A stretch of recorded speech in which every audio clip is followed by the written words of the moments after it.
This year, it's all about Lucky 13. Howdy, I'm Jeff Goldsmith, the publisher of Backstory Magazine and the host of the Q&A. Each week, I plan to bring you in-depth insights into the creative process of storytelling. Folks, I say Lucky 13 because I didn't even know if we would be able to have this event this year. This is the 13th annual Screenwriting Nominees Q&A, where we get as many Oscar writing nominees together in one session as possible, let them interact with each other and find their unique stories that led them down the path to writing these memorable screenplays. And the truly good news was we were able to pull it together because the writers wanted to make it happen, and so did all the great publicists that we were working with as well. And I am pleased to welcome you to the 13th annual Screenwriting Nominees Q&A. Now, this is our first time doing it on Zoom, so you know we're putting this up in the Backstory Magazine YouTube page, which is actually a fun place to watch these things. And of course, it's still going where it's always gone, which is into the Q&A with Jeff Goldsmith podcast and iTunes and Spotify. That way, now everybody knows about each other. But you know, the one missing ingredient here is that for 11 out of the 13 years that we've done this event, we've done it at the Los Angeles Film School. And I really miss all my friends over at the LA Film School. They have an absolutely beautiful theater.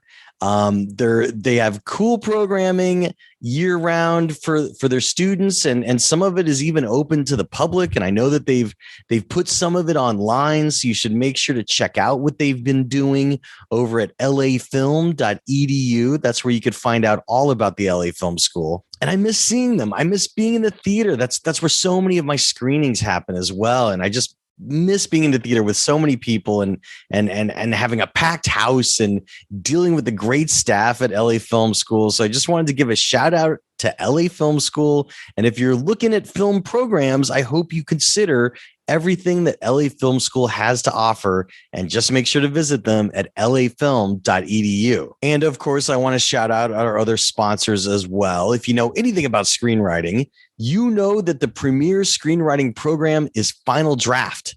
And just this week, literally days ago, they just released Final Draft 12.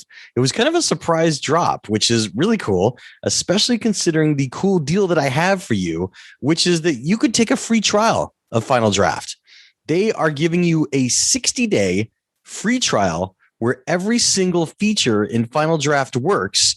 And you'll be able to use Final Draft 12. So you'll be one of the first people out there that's even using the new software. You could go find out why writers like Oscar winner and Oscar nominee Aaron Sorkin, who's with us today on our panel, use Final Draft. And you could just go to trial.finaldraft.com. Once again, trial.finaldraft.com. That's where you could sign up for a 60-day free trial. And if you like what you've seen, it only gets better, kids. You could use discount code QAPOD21. That's QAPOD21 over at finaldraft.com in your shopping cart when you purchase the software, and it will save you 30% off your purchase. So I will give you that code once again after you've completed your 60-day free trial. If you decide you want to buy the software, use QAPOD21 as your discount code, which will save you 30% off Final Draft software at finaldraft.com. But alas, you've now written your screenplay on Final Draft. What are you going to do with it? And I'm going to tell you, you will go visit our other sponsor, Screencraft, over at screencraft.org, because they are running screenplay contests year round. And the great thing about the screencraft.org contests is that they split them up by genre. So your comedy is not competing against a sci-fi script, and your horror script is not competing against a drama script. But if you have written a horror drama, I'm not sure to tell you which category to enter into. Maybe both. I don't know. But nonetheless, that's your decision, kids. But you got to go over to screencraft.org. They're running these contests year round. It's just a great way to get recognized. And the best part is that some of the finalists, but definitely the winners, end up getting into the Screencraft Writer Development Program. And that program has launched the careers of over 200 emerging writers. It has helped get them representation. It has helped them also sell and option their screenplays. So I hope you'll keep screencraft.org on your radar year round and see what they're up to. Now, at this point, it would be a bit loopy if I didn't tell you to check out Backstory Magazine, because we are publishing our Oscar issue this week. So there's a lot going on this week, and it's a really intense issue.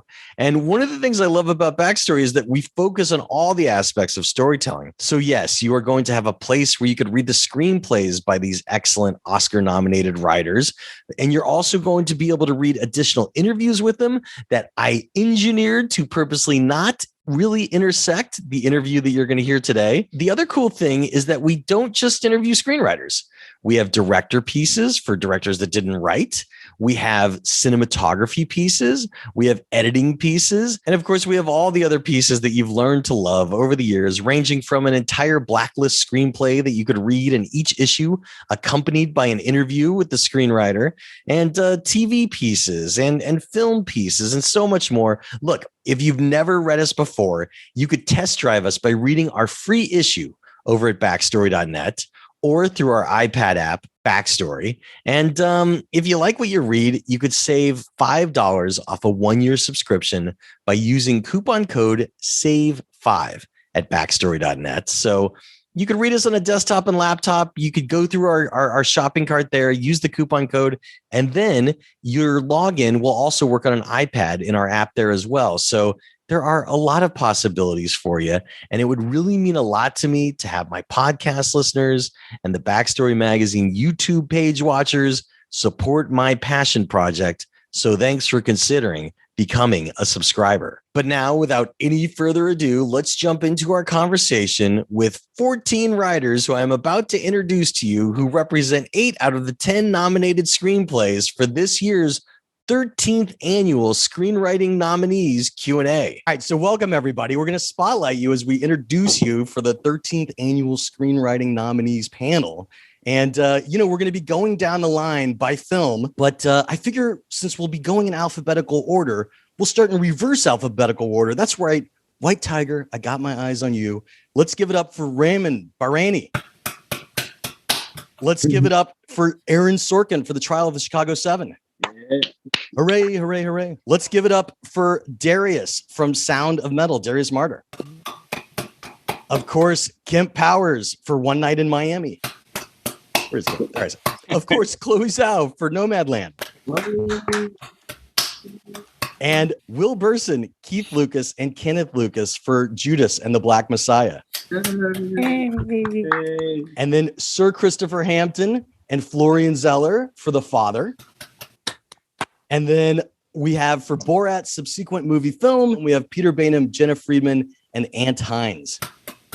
And finally, that is our panel. So we basically have 15 writers representing 8 out of the 10 films Oscar nominated for screenwriting. And I'm just going to give you a few stats. In today's group, 5 out of the 10 writers, not only did you co-write your script, but you also directed it. So I'm talking about Florian, Chloé, Darius, Aaron, and Ramin. So congrats to you guys on that. Another statistic, 2 of these 10 Oscar-nominated screenplays were based on plays. So kudos to Florian and Kemp for that. And, for 2 of you, we're going to go back to gallery view. Just raise your hands when I say your name. For 2 of you, marks your second Oscar nomination. So that would be Hines and Peter Baynham. Raise your hands. So congrats to you guys on your second Oscar nomination. And for Sir Christopher Hampton, this is your 3rd Oscar nomination. You were nominated for Atonement and for Danger. You won for Dangerous Liaisons. And of course, we're also very safe today because Sir Christopher Hampton could get out the armor and the sword should we need any protection. We have a knight amongst us, which is very important. And finally, I'm quite pleased to have with us again Aaron Sorkin. This is his 4th Oscar nomination for Molly's Game, Moneyball, and Social Network, for which he won an Oscar. So give it up for Aaron Sorkin as well for his 4th nomination. as a repeat offender, repeat customer. But here's another interesting fact that I just loved. For the other 11 of you, this marks your very first Oscar nomination, which is really awesome. So congrats on that. And for even to get it a bit more micro for a second, for Jena, Will, and the Lucas brothers, Kemp, and Abraham of Sound of Metal, this is not only your first Oscar nomination, but it also represents your first feature film credit. So kudos to you on that accomplishment, because that's pretty awesome as well.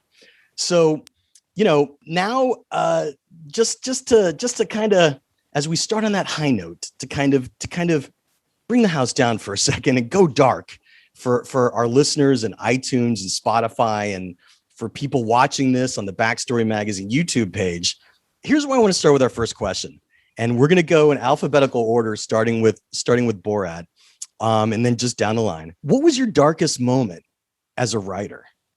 In your career, your darkest moment, or your darkest moment on this project? It could be a moment where you weren't sure if you were going to have a writing career tomorrow, or you weren't sure if this film was going to be made. And what inspired you to keep going?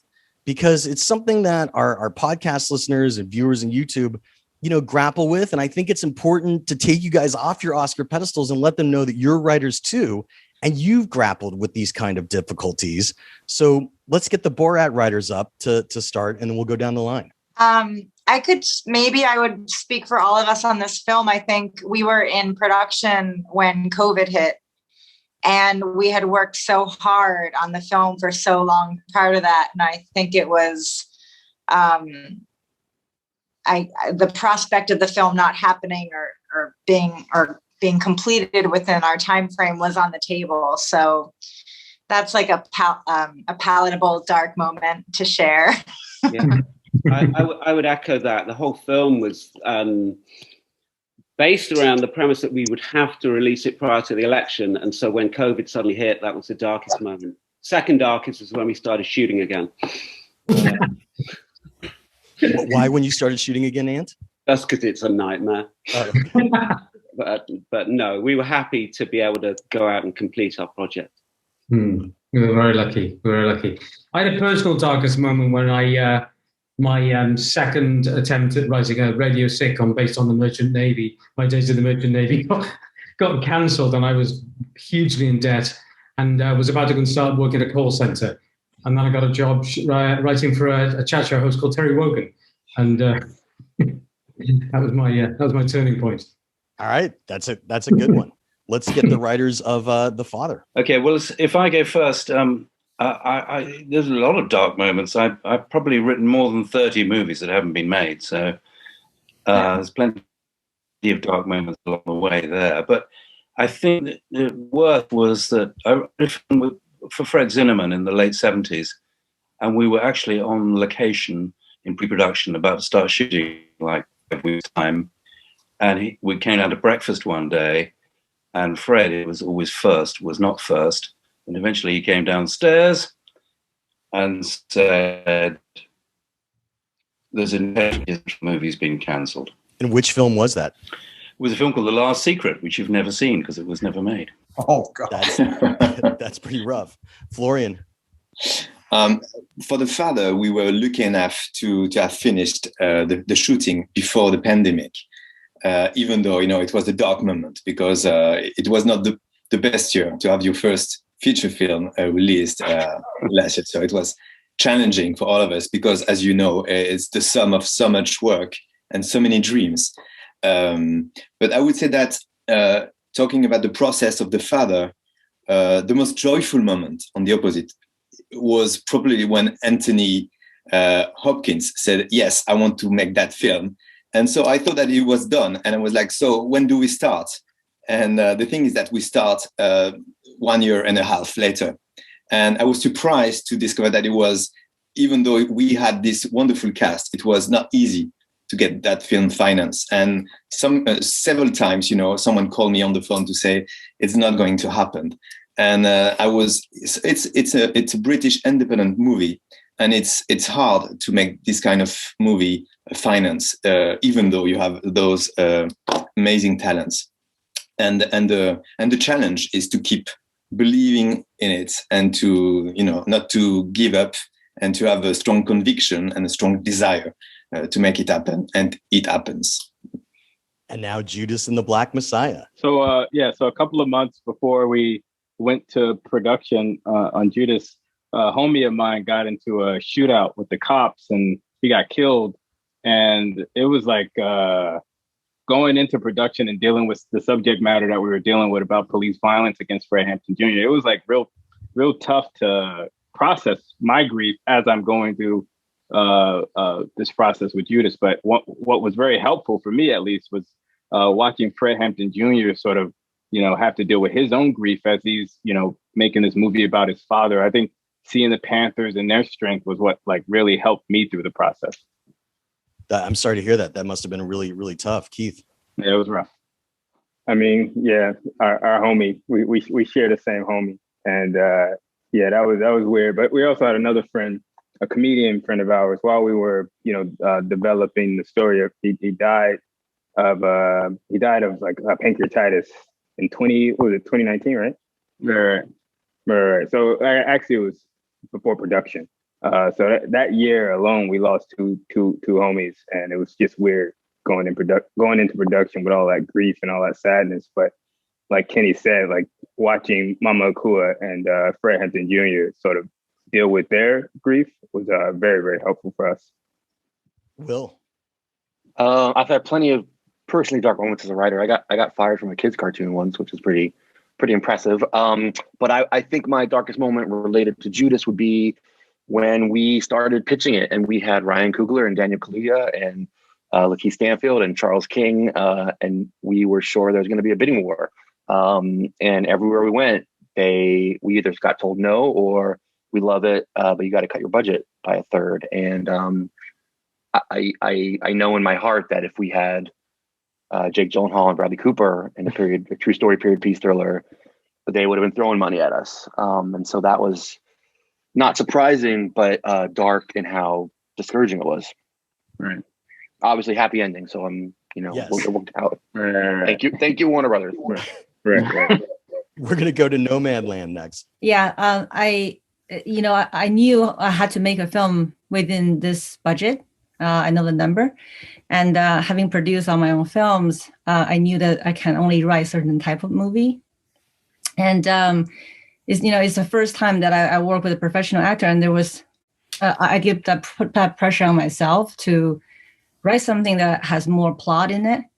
And I was in Eugene, Oregon on a research trip. It was one of those like dark night of the soul, is that how you say, moment where I go, if I stick to this plot, I'm not going to be able to capture those special moments that I will be able to, when I direct it and let those moments come to us, because it's going to be too strict and it's going to be too expensive. So 6 a.m., got out of the shower and just throw everything away and rewrote the whole thing to something much simpler. And that's what we ended up making. So that was scary. That's a wild rewrite. That's fascinating. Yeah. Holiday Inn. Well, kudos on that. We're going to go to One Night in Miami. Kemp. Yeah, I mean, honestly, with an indie movie, there's so many dark moments. I almost feel like the movie itself is like a cockroach and the universe is just a boot trying to stomp your ass out the whole time. But if I had to pick one dark moment, it would probably be we wrapped principal photography right before COVID in Louisiana, but we had several scenes that were pretty pivotal that we knew we had to shoot later. And we were actually one of the first productions to kind of ramp back up here in Los Angeles. And so there were like really strict COVID restrictions. And so we tested the entire crew, and I think only 2 people came back with a hit, but one of them was Regina. So we had like a 12-hour period where we had to get her retested. It turns out she came back negative. It was a mistaken, but there was like if we didn't get those scenes that week, like we wouldn't have been able. We already knew we were trying to go to Venice in Toronto, and we knew the dates that we needed to have the film finished by. And if her test didn't come back negative, it would have pretty much been like game over for the year for us. So it was a really weird several hours of just kind of sitting there trying not to cry. But thankfully it worked out. Glad it worked out. There's a happy story in each of these dark moments. We're next going to go to Sound of Metal. So Darius and Abraham. I mean, I came into, before I started on Sound of Metal, I was just, I was driving trucks and trying to kind of make it as a songwriter. And I had a serious back injury and I ended up on the ground and I lost all my work. I had no money. I couldn't carry anything or basically move. And that's what brought me into Sound of Metal. Darius invited me on a trip to just chill with him because I was screwed. So that turned into a long process of working on the film. So it turned into a good thing, but it started pretty dark. That is amazing. That idea that the darkest moment was the first moment. That's awesome. I mean, it's harsh, but at least there's an upward inclination. That's exactly right. Abe had lost like 50 pounds and like was just a shell of himself when we began this. It's kind of crazy. There were so many dark moments in this like 12-year process that it's hard to narrow down. And certainly tons in the casting and the financing and the trying to get the film made. But in the actual writing process, what was really dark was, there was no proof of concept. There was no money. There was no support or anything. So we started using the Sundance Labs as like this, kind of seed of belief thing. And, the first year we didn't get accepted, that was hard. The second time we didn't get accepted, that was really also hard. And, because you start to go, shit, not only am I not going to make this movie, but I don't even get to go get that kind of support. And then when we finally broke the script after now, however many years, fourth time, and really hit it, then when getting that form letter of rejection back from the labs again was a really healthy dose of darkness, because it just felt like, motherfucker, if this doesn't work, how do you ever make a movie? But I particularly want to say it to you, Jeff, and any writers out there, because man, that kind of rejection makes you feel so damn small, and it also tests your resilience. But I can bring up that darkness in a heartbeat, how that felt. I'm glad it all worked out, obviously. Next, we're going to go to Aaron Sorkin for Trial of the Chicago 7. I think first I owe Jena Friedman an apology, because I think I unknowingly contributed to your darkest moment. The reason Borat ran up against COVID was because Sasha shut down production on Borat to come do Chicago 7. Now, I didn't know anything about this. No one knew anything about this. I didn't know Sasha was doing Borat until I saw the first trailer. It was an incredibly well-kept secret. Kudos to that. But it's my understanding from Sasha that, the producers were saying, if you want this to come out before the election, you can't go off and do Chicago 7. Sasha was promising, yes, it'll work out. And of course, nobody could have anticipated COVID. That's what they were going to run into. As far as my darkest moments, so I'm sorry, Jena. It's fine. I just said that as a dark moment because it was a safer thing to say. So you're good. Oh, okay, great. Yeah, listen, there were all these moments along the way, along all the years it took to make Chicago 7, where you just felt like this is never going to happen, and it's a terrible feeling. We all live and die with these things. Speaking of which, not to be glib, the first two actors we cast in the movie both died, Heath Ledger and Philip Seymour Hoffman. But for me, the darkest moment is always the same. It's before I start. It's the near certainty that I can't do it. Because when you don't have an idea, it's hard to imagine that you are going to have one. You don't. What's the thing that's going to give me an idea? We can't force our imaginations to work.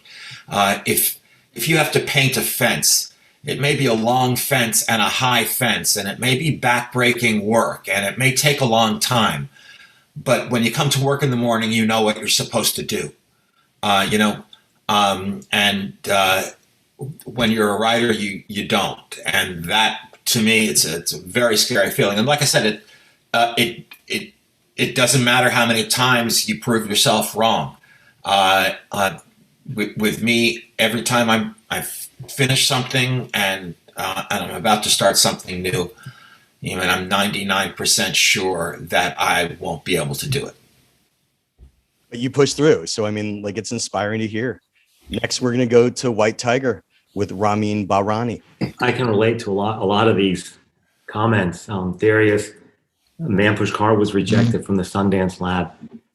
And then later the film, after screening in Venice, it screened at Sundance, and I met with them and handed them Chop Shop, and they rejected that too. Really? And for the lab. But I found that experience somehow encouraged me, because I wanted to prove somebody wrong, that I could do it. But I can also relate to Aaron's comment, because every time I sit down to write a script, initially I'm like, oh, it's a script. I've done this before. But once you sit down, it's like, oh my God, I've fooled people so many times. I'm not going to be able to fool them again this time, because it's going to turn out to be total gibberish. I think that the darkest moments that I can remember now wasn't really around the White Tiger.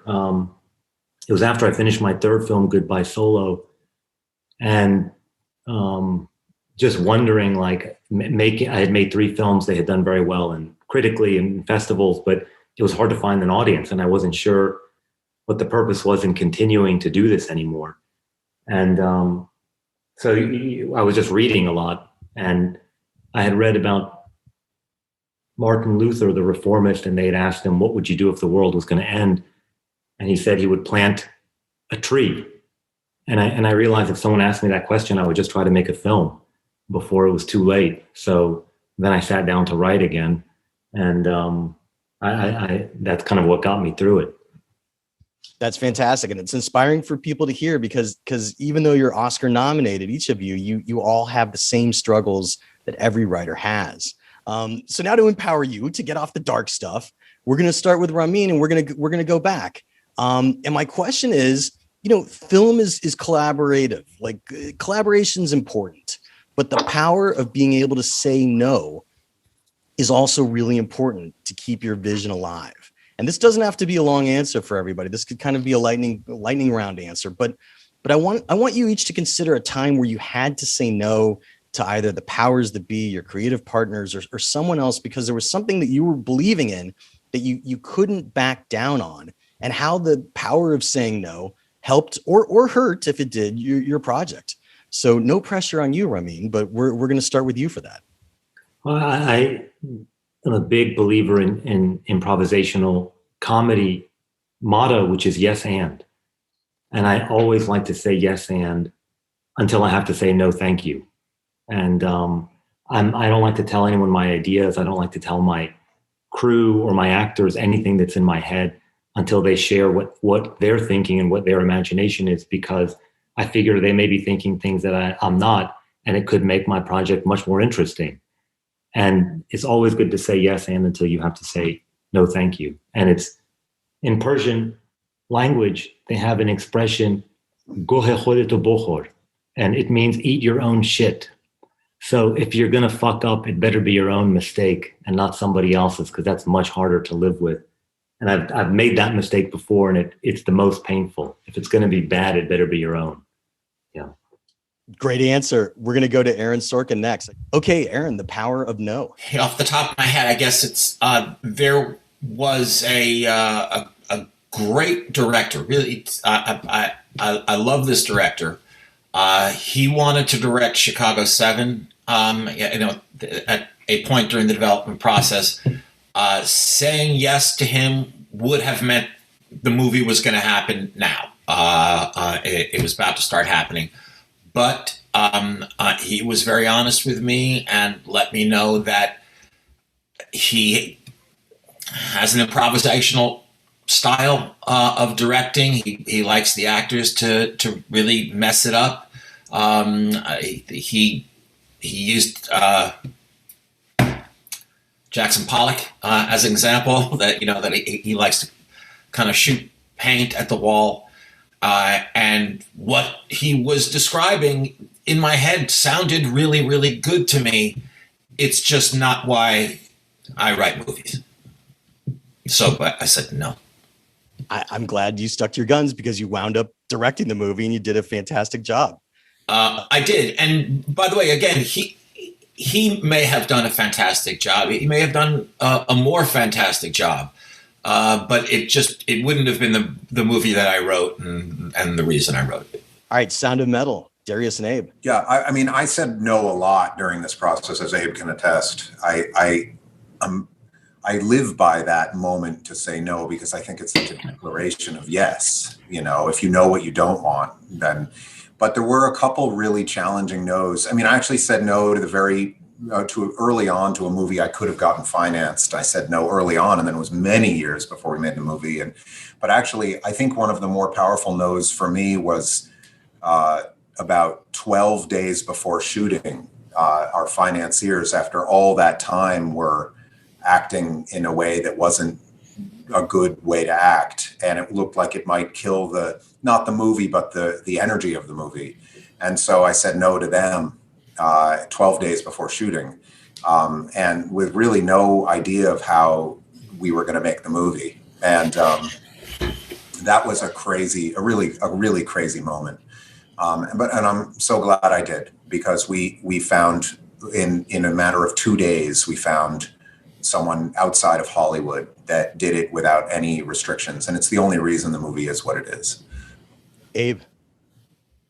I think I've said no to releasing a lot of, this is not screenwriting, but music, of my music in life. I've recorded tons of music with different producers over the years, and I've just never been able to find a collaborator that something worked.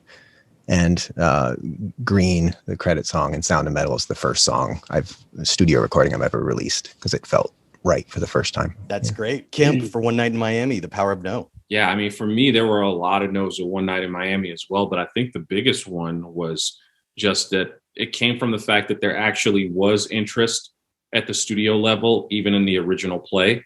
And I was really, really reluctant to option it, to be perfectly honest, because I wasn't confident in what the studios would do with that story. So when we finally did get a lead producer, it was honestly up to the producer to finally make the decision about how to go forward, whether it would be at the studio or actually financing it and doing it independently.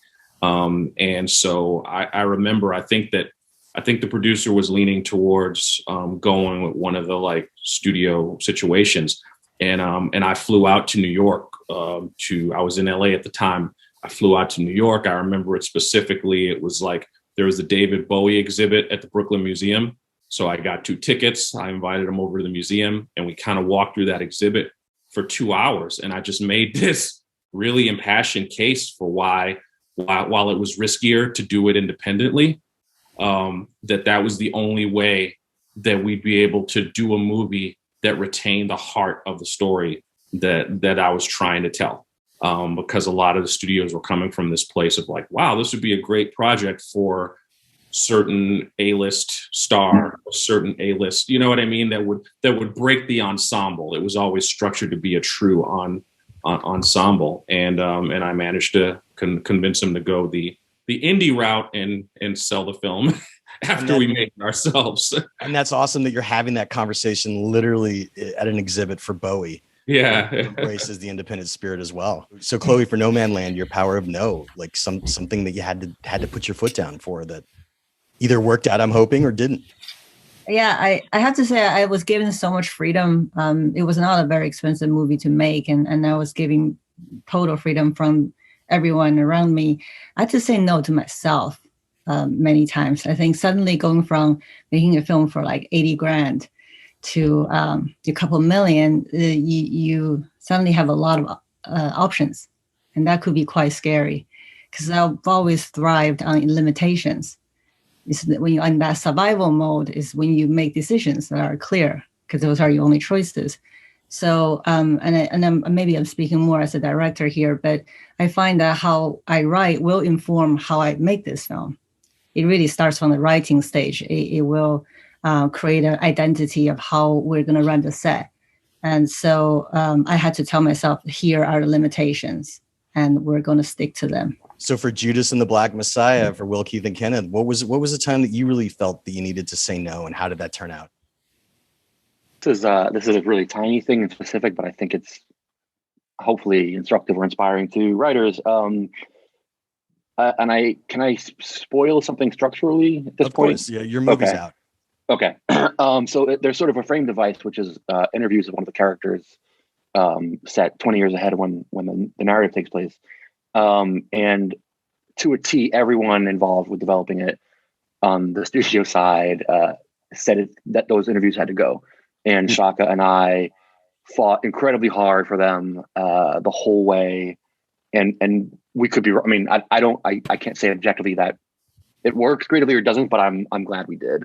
And that's one of the cases where we sort of said, no, this is fundamentally important to us. And we kept it. And I do think it works personally. And I think it's one of the best moments is at the end when you see the real footage of the guy, and it's such a gut punch how great the resemblance is and how amazing the performance was. I don't know. Anyway, that's a moment where we were vocally saying, no, we're going to do this. I mean, it also added gravity to it. So, I mean, it was great to keep it. Keith and Kenny, was there anything that comes to mind for you? Yeah. So when we were initially pitching the story, we were really committed to actually telling it from the perspective of the snitch and going at it from that angle. But we got a lot of apprehension from production companies and studio execs who just didn't want that to happen. So they would try to negotiate with us, like, maybe you need to, change the story a bit to fit our parameters. And, we would always say, no, we were committed to this particular vision. And I think that's why a lot of people rejected our initial pitch, because we were very committed to, the initial idea of the story. Yeah, and to that point, there was one production company that suggested we don't make it a period piece, and we set it in modern times. I was like, yeah, I don't think the story works if we do that. I think you kind of lose all of it. So we said no to that. Wow, that's utterly terrible, and I'm sorry you had to hear that. Okay, so for the father, Chris and Florian, the power of saying no. Okay, well, it's very difficult with this film because I'm absolutely unusually, or indeed uniquely, we didn't really have to say no to anybody or make a stand at any particular point. I mean, I'm everyone in Hollywood is so courteous and kindly that I mean I've had a many experiences of because you want to give people what they're paid for, but there comes a moment when you realize that what they've paid for and what they want is not what you're prepared to give them. And so that's happened to me 10 or a dozen times. But luckily, what happens is you write another draft and you don't include all those terrible ideas that have been put to you. And then they fire you. But they fire you without even telling you, which is very civilized. So the way of saying no for a writer is not to do what you're asked to do when it's stupid. But luckily in The Father, there wasn't, these issues did not arise. Florian. Yes, as Christopher just said, for The Father, we didn't go through this kind of difficulties, but it's something to say no, but you have to be heard. And, I'm French, as you can hear. And in France, there's this tradition where the director has the liberty to do almost whatever he wants on his film. And I discovered that it was not granted everywhere, especially for a first feature film. And for The Father, I had French co-producers and British co-producers. And so I went to my French co-producers to ask them to find a way to get the final cut to me, because otherwise I didn't see the point of making a film. And several films had been done based on my plays, and they were always, in my opinion, very bad. And so I was even more aware of the fact that it's pointless to make a film if you are not in a position to do exactly the film you have in mind. And so those producers, and I'm very grateful to them, find a way to make it happen. So I didn't have to say no because I had that liberty, the final cut, the liberty that comes with the final cut. And I remember in the editing room, in the end, we had some conversation about certain scenes, whether we should cut it or not. But it's much more exciting as a conversation when you know that you can follow your desire, your instinct, and what you profoundly think is good for the film. That's fantastic. And I'm glad that one of your plays finally got brought to the screen to your liking. You just had to direct it and work with Chris to get a great script. But I love The Father. So Borat, the power of saying no. I can talk about a prior project in terms of saying no. I think for younger screenwriters out there, I know I still have a feature I've been trying to get made for 8 years. It's a passion project of mine. I had a really great director who I love who wanted to direct it, but we saw the film completely differently. So I decided to, say no to that opportunity of getting it made. And I will be hopefully directing it, but this is 8 years later and I don't even know if we're going to get to make it. So I think that there's like a balance in terms of, especially when you're not yet Aaron Sorkin, of just like trying to figure out how to say no, when to say no, when to say yes.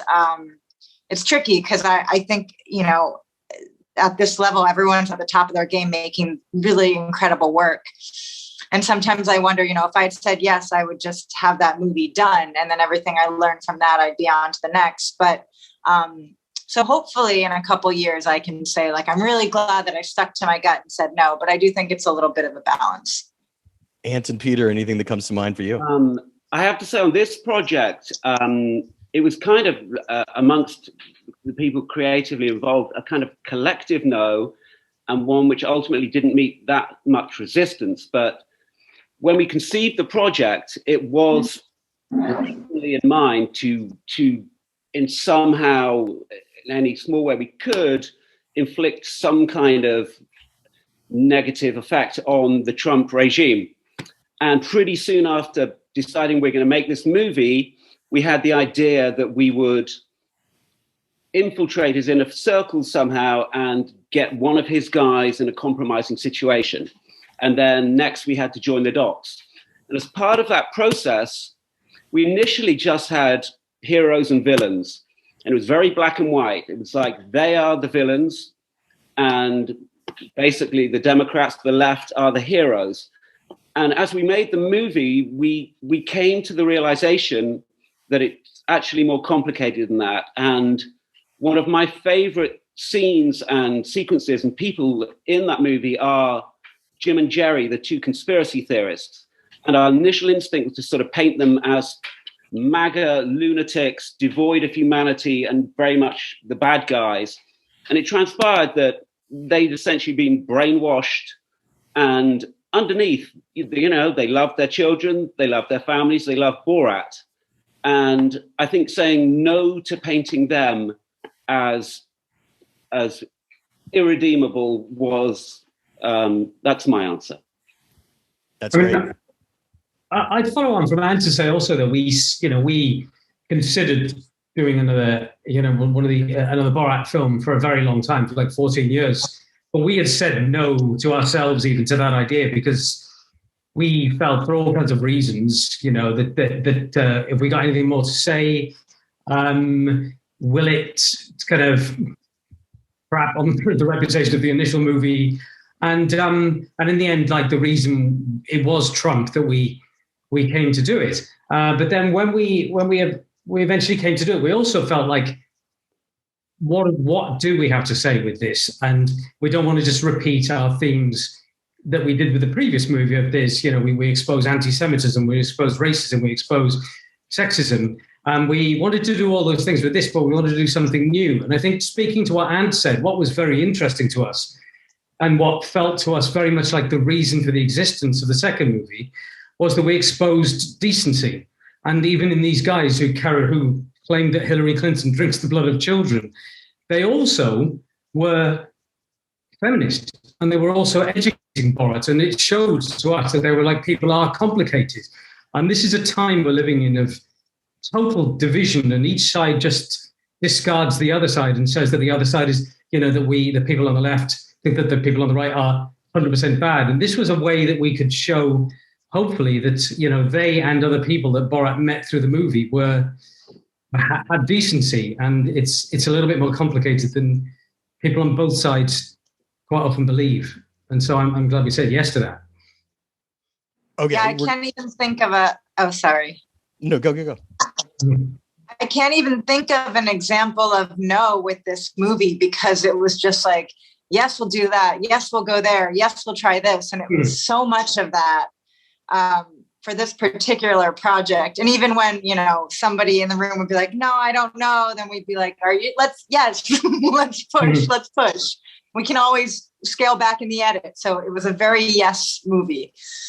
You're all fantastically creative folks, and I'm just going to go down the list, starting with Borat to the end. And I just want to hear from you, if you want to tell us. And there's obviously no right answer here, but what's something that is one of your favorite things to do when you want to get your creative juices flowing? A film you like to watch, a script you like to read, a book you like to read, a piece of music that you like. And it's just always interesting for writers to share that. So we're going to stay in gallery view, and we're going to just go down the line. So starting with the Borat team, starting with Ant. Oh, God. When I need to get creative, probably look at my mortgage statement. That's the first thing I do. And then I'm terrible. I have to admit, I sort of go back to the same old sort of films that inspired me in the first place and revisit old friends and remind myself of why. And so it could be The Life of Brian, it could be With Nell and I, or even films like Performance, just cranky old English films, really. That's my sort of starting gun. It is a tragedy that With Nell and I is so hard to find online. Jena. I think just walking or even doing stand-up is a thing that I like to do to just kind of get creative, being on stage and feeling that pressure to try to be funny. Like nothing makes my brain fire off quicker than that. So yeah. Fantastic. Peter. I'm a big nerd for podcasts, especially the Mark Maron WTF podcast. I think it's because I just hear people, hearing creative people, writers, actors, musicians, whatever, talk about what they do and come across as human, even if they are just huge people, huge heroes of mine, just to hear people say, God, that was hard, or this was rough, or this was miserable. I once saw some interview with Bob Dylan where he just said, he says, I'm always trying to do what I did when I was 22.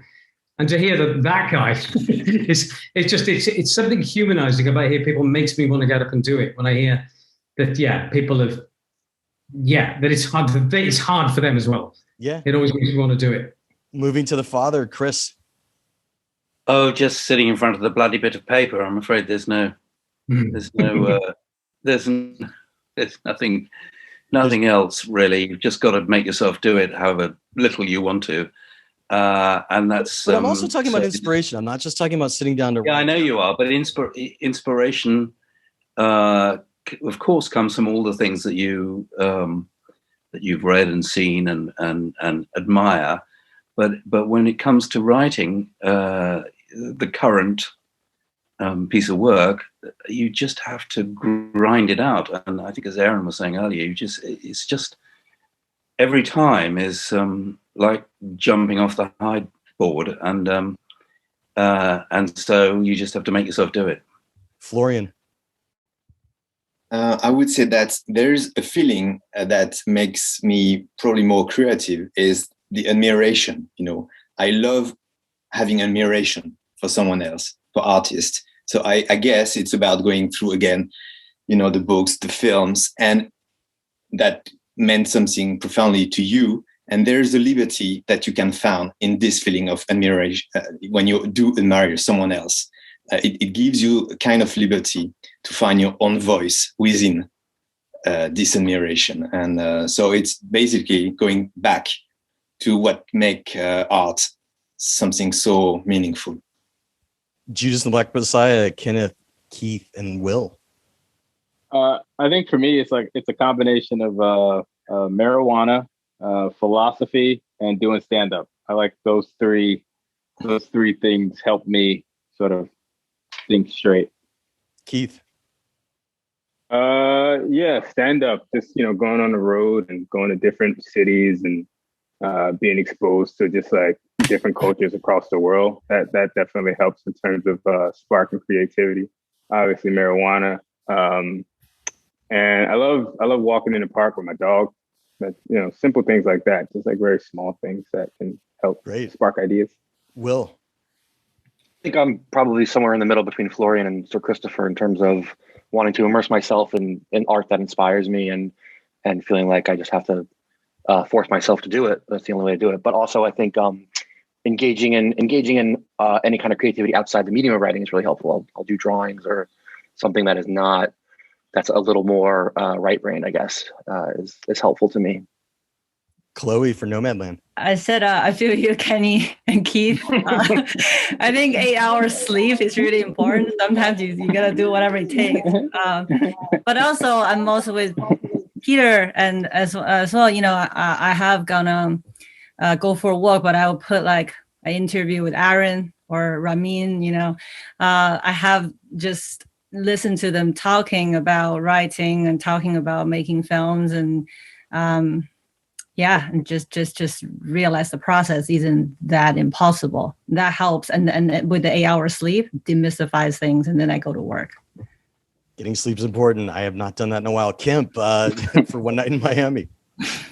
For me, it's probably music. I find like lo-fi hip hop beats really relaxing. Like I can have lo-fi hip hop playing like all day, and I get it gets me to move about the house. I'll pace. I'll look out the window. Like I don't know. Ideas always tend to come to me when I got like lo-fi beats playing. And at night, I have oddly enough, I play classical all night. That's like what I turn on to sleep to. So, but it kind of it must activate some other part or stimulate some other part of my brain. But daylight hours, lo-fi hip hop, nighttime classical. I guess I would add to that. I've interviewed a few writers that write to music, and they've told me that they sometimes keep very specific playlists so that they could get a sense of repetition when they're in the creative mood. Is that something you do, or do you just? I don't really have a specific playlist. I just, again, there's a certain kind of like soft melody with like a boom bap beat combination that lo-fi does really, really well. That again, it kind of like, it doesn't make me want to like jump up and dance, but it kind of gets me just thinking a lot more creatively, and it's not distracting because there's no lyrics playing, or else I'm going to start like rhyming along to it, and then my whole day is fucked. You know what I mean? Like, that's why I got to like stay away from like Wu-Tang, or you know what I'm saying? It's just like a mess. Sound of Metal, Darius and Abe. I think me and Darius did a lot of walking really fast and drinking coffee. And Darius engages with everyone. So if we go into a coffee shop or just walking down the street, he just meets a lot of people and he starts conversations and he laughs a lot, and we laugh a lot. So just getting light and then laughing a lot and kind of messing around, and then suddenly one of us would be like, "So let's talk about suicide. Let's get back to this." And that usually works, and podcasts and stuff. I'll just add that, I do need a lot of movement. I think life is constantly trying to trap us, so for me, inspiration only comes when I actually feel free. And that's not as easy as it sounds. So a lot of times when I'm traveling, I get inspired. But another constant for me is, and people do inspire me, and another constant for me are seasons. I'm amazed at how inspired I get by the smell of leaves and the changing of seasons. And that's why I'm not in LA and probably never will be. No offense. We like our lack of seasons sometimes, but I'm totally with you. It's great to see. I like being in LA and then realize that I'm not having those thoughts, Yeah, that makes sense. Aaron. Thanks, Chloe. That was really nice of you. I drive and I listen to the music that I listened to when I was in high school. I don't know why that's kind of a cue for me, but it is. And I try to start arguments with myself. I'll talk out loud and I'll try to start arguments with myself. Listen, I just find that I want to be feeling good. I want to be in a really good mood when I'm writing. You want to feel like you can be entertaining. Anyway, I drive and I listen to music from my youth. How do you collate things when you drive? Do you actually handwrite or do you tape record? Like, because you. Oh, I'm not actually writing anything. It'll be in my head. And if I happen to stumble on something that I like, again, I'm talking out loud. So I'll begin repeating something over and over and take it a beat further. And at that point, wherever I was driving, I'll turn around and go back home, go back to my office, go back to the hotel, go back to wherever it is that I'm writing. And that will, more times than not, that'll become a scene. Do you ever worry about losing the thoughts? Because it's the same conversation I have on writers that are walking and stuff like that. It's a little easier when you're walking, but when you're driving, it's a different story. If something comes to you and then you might forget it by the time you get home. I don't, and I won't. On the other hand, if I also, ideas will come to me when I'm just about to fall asleep. I'm sure I'm not alone like that when I'm just about to fall asleep. And as much as I think I'm certainly going to remember it in the morning, I never do. So I've learned that the hard way too many times, and that's when I'll write it down. Okay. But if it's during the day and I'm awake and this is what's happening, there's no chance I'm going to forget it. I'll definitely get lost while I'm driving. I'll look up and not know where I am anymore, but I'm not going to forget the idea. Rameen. Aaron, I'm amazed you don't crash. Because when I'm shooting a movie, I never drive. I wouldn't be sure that I haven't. Yeah, because when I make a movie, I never drive because I'm thinking and doing all those things, and I can't pay attention. Yeah, my insurance rates are pretty high. Well, again, I'll go last on this one. So everyone said all these great things. I agree with Christopher. Picasso said, I don't know if inspiration exists, but it always finds me working. But I get inspiration from what you said yesterday in a panel we had about going out into the world and meeting people and doing research. And it's what I love about your films and that's what inspires me, is meeting real people and finding stories from what's around me and people that I don't know. And I wouldn't know unless I went out there to talk to them. That's great. Ooh, hey, I'm jumping in really quick to remind you to check out Backstory Magazine over at backstory.net. Folks, there is so much going on this week because we are publishing our Oscar issue as well. And it's going to be packed with a lot of the pieces that you're going to want to read. Yes, we interview some of the writers from today's panel, actually most of them, and we have their screenplays there for you to read in their entirety. And we also have things that you've never seen before. For instance, the Borat writers gave us a picture of some of their note cards, like in order, showing like their rough outline of how they kept changing it as production was going on. And we love ephemera like that. We also interview Oscar-nominated cinematographers. We interview editors of Oscar-nominated films. Backstory also has all the other articles that you expect year-round, ranging from current cinema to television pieces to a full-length blacklist screenplay followed by an interview with the screenwriter in every issue. So there is so much to explore, and I hope you check us out over at backstory.net on a desktop or laptop or via our iPad app, Backstory. And if you've never read us before, you could test drive us by reading the entire full free issue that we've made available to everybody in the world. And if you like what you see, we hope you'll become a subscriber. And so I'm going to sweeten the deal for you. You could save $5 off a 1-year subscription by using code word SAVE5. That's save and the number 5 over at backstory.net. And your login credentials will also work on an iPad as well. So you got that going for you. And look, even after the Oscars, we keep adding things to our current issue because we're digital and we could do that before our next issue comes out. So there's always a reason to check back over at backstory.net. And I'll even tell you, I'm working on, I don't know if it's going to work, but I'm working on some technology to do a crossword puzzle this year. I'm very excited about it. And I think I'm going to make it free to the world. And that'll be on backstory.net as well. The people in the magazine might see it, I don't know, a few days early or something like that, but it will be out there. And there'll be some hard questions. There'll be some easy questions, and you could cheat and look at the cheat sheet if you need to. If the technology works, don't hold me to it. If you never see this crossword puzzle, but I've been wanting to do it, and I think I know how. So there's a lot going on, kids, over at backstory.net, and I hope you check it out. Of course, I also hope you check out our sponsors. We miss all of our friends at the Los Angeles Film School, which is where I usually host this event. I've hosted it there for 11 out of the 13 last years, and you can find everything out about the LA Film School over at lafilm.edu. Even though they're their film school, they still have some public programming that they make available to everyone that they put up on YouTube.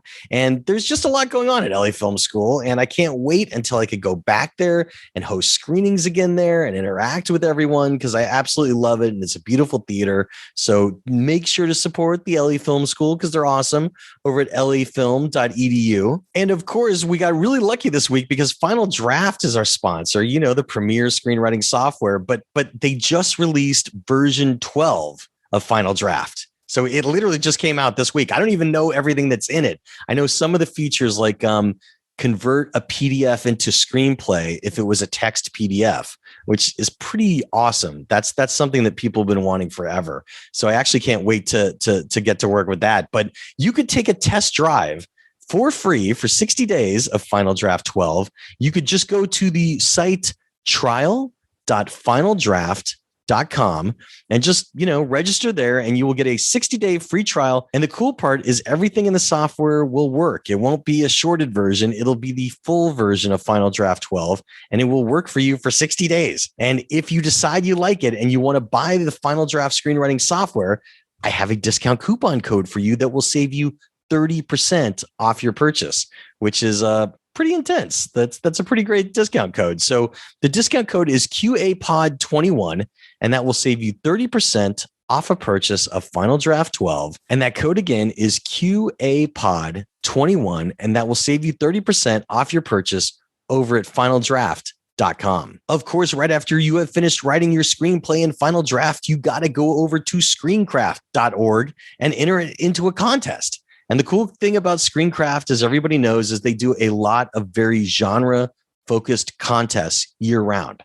So there's always a reason to go to screencraft.org, check out what contests they're currently running, and then you could enter your sci-fi script into a sci-fi contest rather than accidentally entering it against and competing against a comedy. So it's kind of great for everybody in that sense. And, there's always a lot going on at Screencraft. So they're one of our sponsors and we appreciate them. So make sure to go on over to screencraft.org. And remember, if you're a select finalist or a winner, you could get entered into the Screencraft Writer Development Program, which has launched the career of over 200 emerging writers by helping them option their scripts, sell their scripts, and of course, link up with agents and managers as well. So please make sure to visit our sponsor, screencraft.org. But now, without any further ado, let's jump right back into our conversation with these fantastic 14 screenwriters who happen to represent 8 out of the 10 Oscar-nominated screenplays. This is a lot for you folks to think about. So, Rameen, you're kind of in the hot seat for this. But what's interesting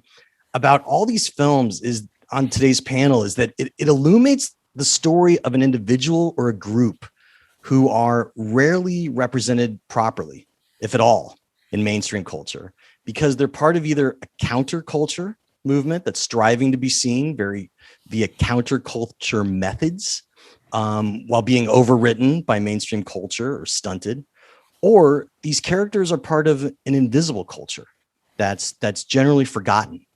And so, Rameen, for White Tiger, wildly, here you have both, because you have the invisible culture of the lower castes in India, personified in our protagonist, who certainly arrives at a counterculture solution to the disparity that he sees. And I'm curious how conscious you are of theme when you're writing, and how important those cultural thematic aspects were for White Tiger. Well, yeah, they're pretty important. I mean, it's my 7th film, and I think 6 of my films have dealt with these same kind of characters and themes. So it's always been what I'm interested in, because these characters make up the majority of the world, but they're never really given a voice, or they're not seen in movies. So the story was so simple: a man who is trapped by his society and his family and injustices wants to be free. I couldn't think of a more simple story than that. But it's usually not told with these characters. And it's interesting what you said about all the films, because it's why I like all the films that are nominated. You're right. They do have this kind of unseen characters, that no one focuses on, or typically aren't focused on in movies. And I think it's one of the reasons why they're being highlighted, because people are hungry for these kind of stories, and they've been written and directed by all these great people on the panel and people who are not on this panel. So I think very, very simple. That's it. Yeah. I mean, obviously Minari and Promising Young Women, who are not here, they fit into this exactly the same way. So for Aaron, for Trial of the Chicago 7, this definitely falls into counterculture. You see younger generation protesting the Vietnam War, racism, police brutality, and they're being muzzled. They're not being allowed to speak. They're being shoved to the side by dominant culture and those in power. And even though the defendants differ from each other, it's interesting to see that that's the unifying aspect. They don't all share the exact same belief system. So I'm curious how important that thematic was when you were writing, and also anything else you want to tell us about writing theme. Theme is a word I have trouble with before I've written something. I could look back at Chicago 7 and tell you, tell you what some of the themes are. But for me, theme isn't really writable, especially when you're at the beginning. Or I should say, just for me, I need to really cling to the textbook parts of drama. You've heard me talk a million times about tension and obstacle, right? What's the story that I'm telling? And when I have that, when I have like just the bones of the car, the drive shaft and the axle and the engine, and that's not a modest goal, getting those things, then I can see, okay, here was one of the themes that I want to highlight that now, or de-highlight something, shave away something that doesn't really have anything to do with the story that we're telling. But I'm not, in all that pacing around and all that driving around, I'm not thinking, what's the theme of this? Okay, I'm just thinking, where's the point of friction?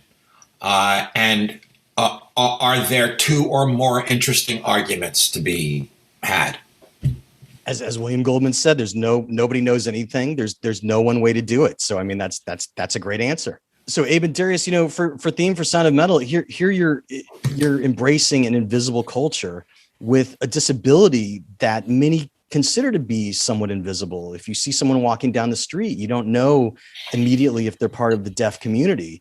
And these are stories that are not often told as well. How conscious were you of theme for Sound of Metal? I mean, I think this story was always deeply emotional, and there's a lot of kind of magical themes that came up that I think both of us in our own way were only aware of after the writing.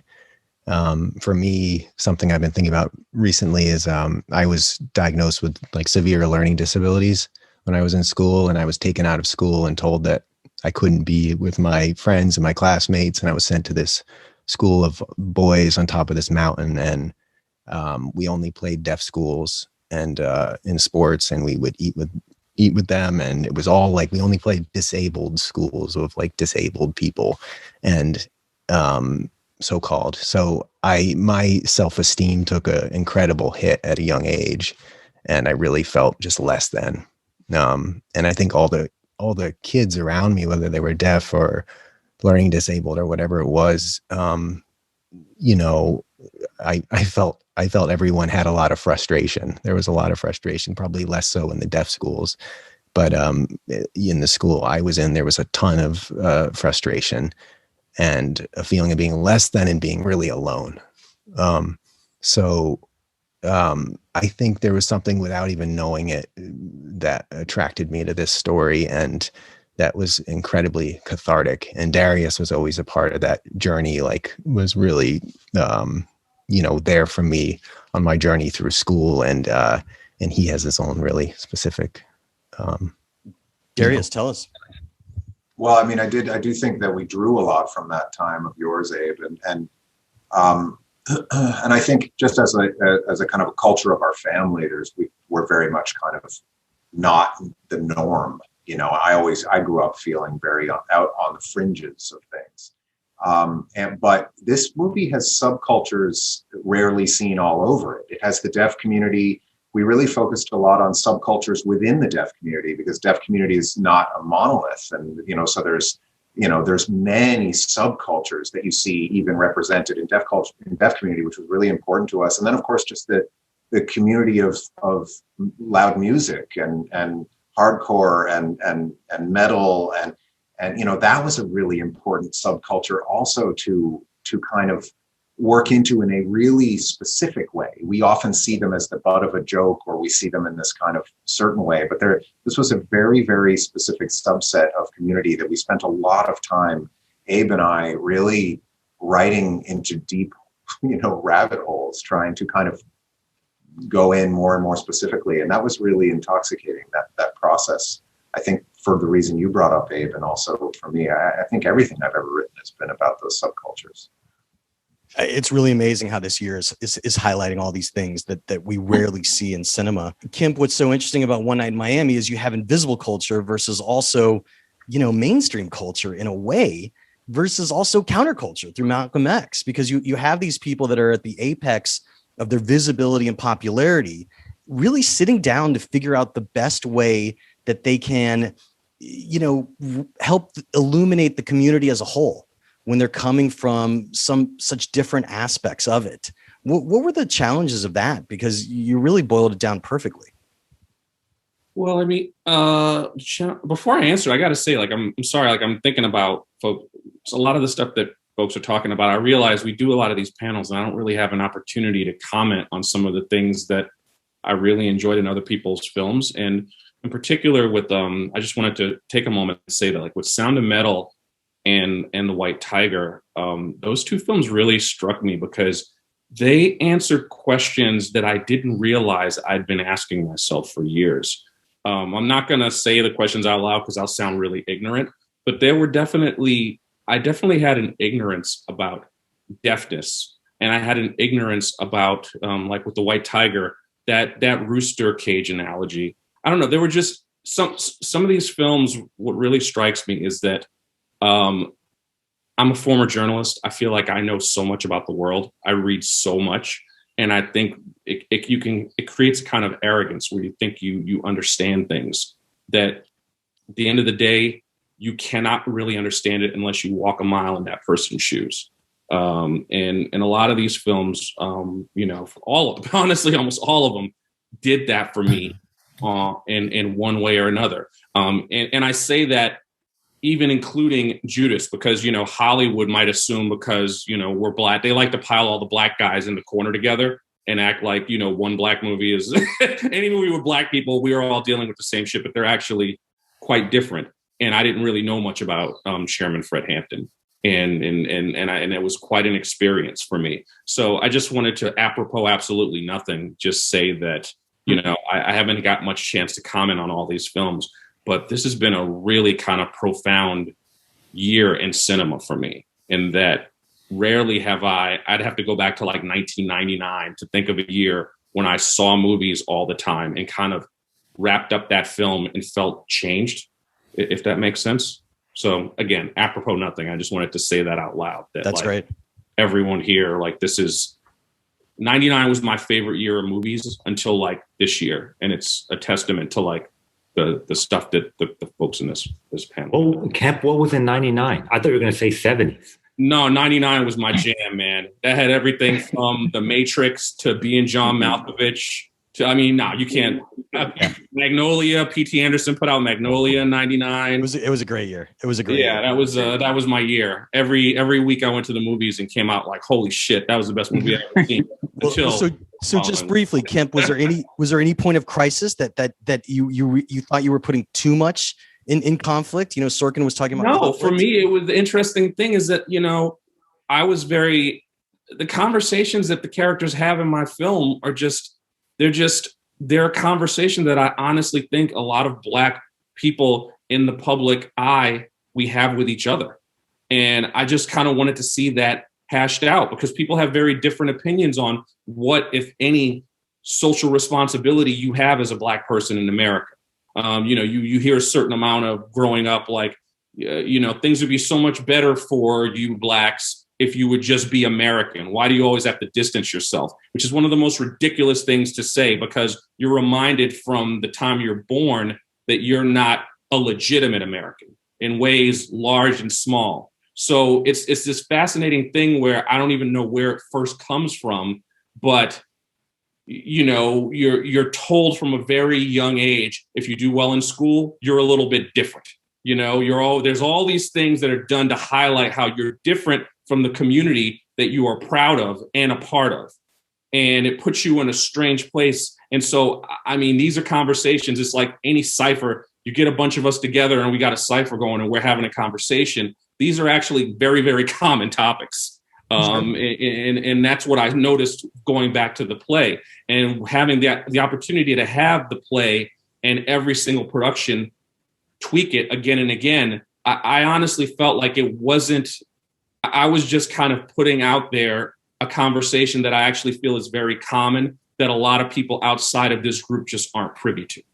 That's all. You know, Chloé, here you have the community of impoverished, struggling senior citizens, which we don't often see in cinema. Their grandparents usually, or happy-go-lucky retirees.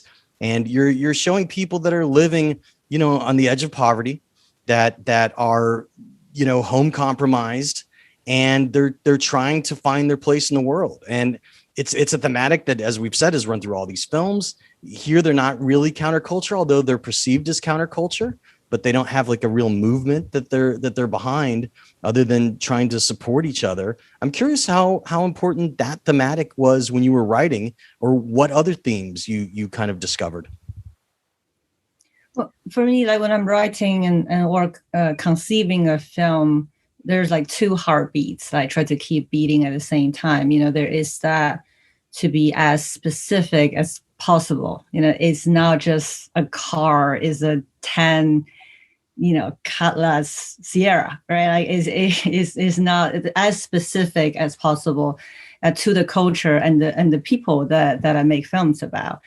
And then at the same time, to go as universal as possible in terms of the kind of human dilemma and struggles they go through. I think everybody's films here, the reason why I can relate to them so much, even they enter me into a world I know nothing about, because I think all of you have done that. And like Kemp mentioned yesterday about what he was inspired by Malcolm X, being someone shy, you know, reading about, that made me feel very close to him in a way that I haven't been before.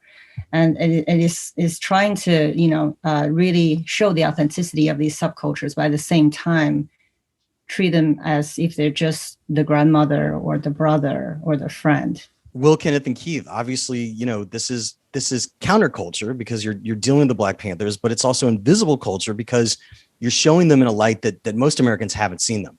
You're seeing empathy, you're seeing community building, and you're seeing a lot of counterculture movement from a government and a police force in particular that wants to stop them at all costs, no matter how altruistic what they're doing is. So it is the engine of your story, but I'm just curious, when you're writing it, how conscious you are for theme while you're writing it as well.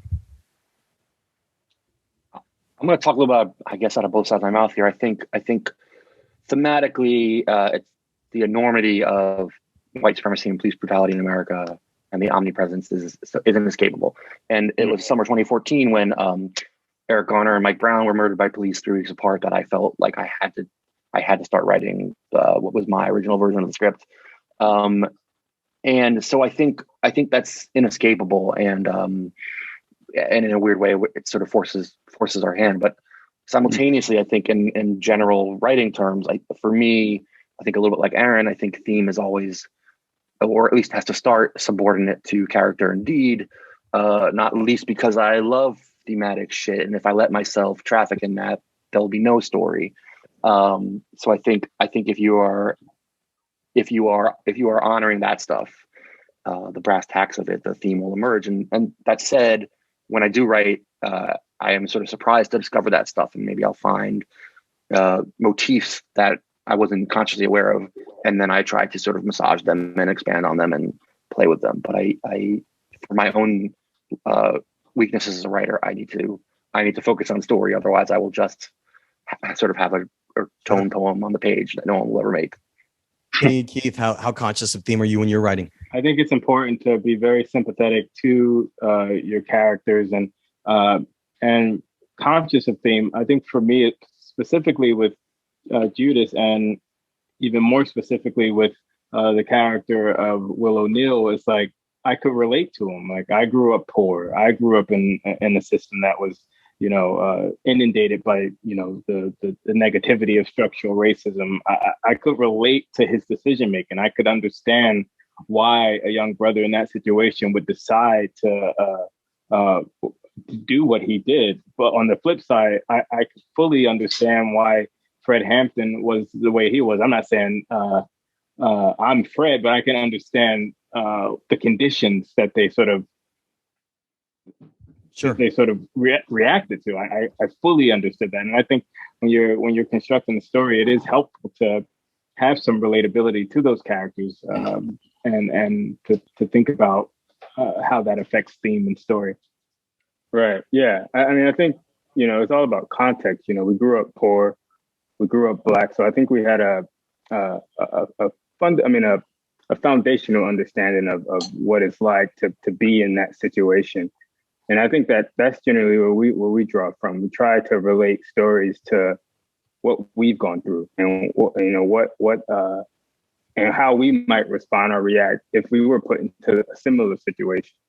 But I mean, we don't overthink things, but the hope is that, like, if you explore the character deep enough, that stuff will come out. But I think with stand-up, though, we're trying something new. We are trying to write our stand-up around a theme, so we'll see how that works out. But for script writing, we tend to just try to focus on story, character, and if some themes come out of it, then that's great. Fantastic. In The Father, obviously, you have the invisible culture of those with dementia, Alzheimer's. People are educated to it, but you also have the caregiver, the daughter, and you rarely see that point of view of both caregiver and inside the mind of somebody that's been afflicted. And I'm curious how much the thematics of all that we're playing in, and how conscious you are of thematics, or, as Sorkin said, if it's something that you kind of discover afterwards. Personally, I have trouble as well with the idea of theme, and I like to be not too aware of what I'm writing. In a way, writing to me is like dreaming. It's only at the end of the dream that you're in a position where you can understand what was the journey. And it's a bit the same when I write. So of course, The Father is about dementia, but I hope it's about something larger. And at the very beginning, in first place, when I started writing the play, it was a way for me to reconnect with my personal story, for sure, because I have been raised by my grandmother, and she was like my mother. And she was someone very dear to me. And she started to suffer from dementia when I was 15. So I knew a bit what it was to go through this painful process as a caregiver, and to find yourself in a position when you are important, powerless, and you can love someone, and you understand that love is not enough sometimes.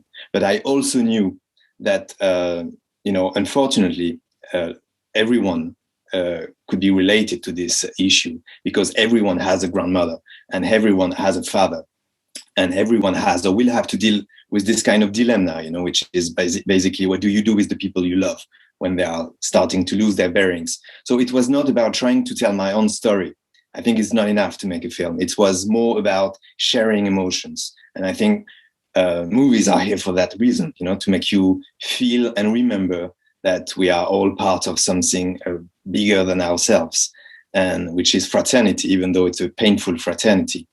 But about The Father, I think that I was less interested in the story itself than I was in the way to tell the story. And I really wanted to put the audience in a unique position, as if they were in the main character's head. So it was all about trying to create that puzzle that interested me more than trying to tell a story about dementia itself. Christopher.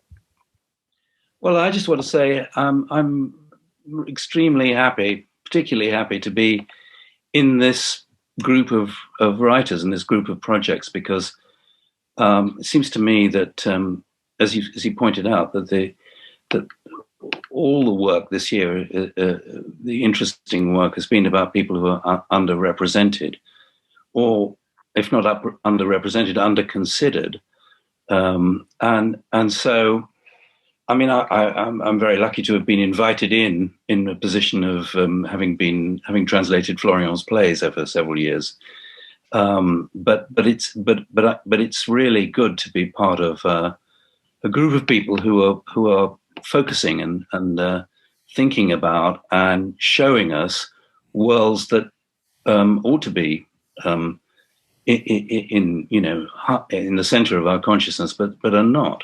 And I think for that reason, I think, like Kemp, I think this is a really good year.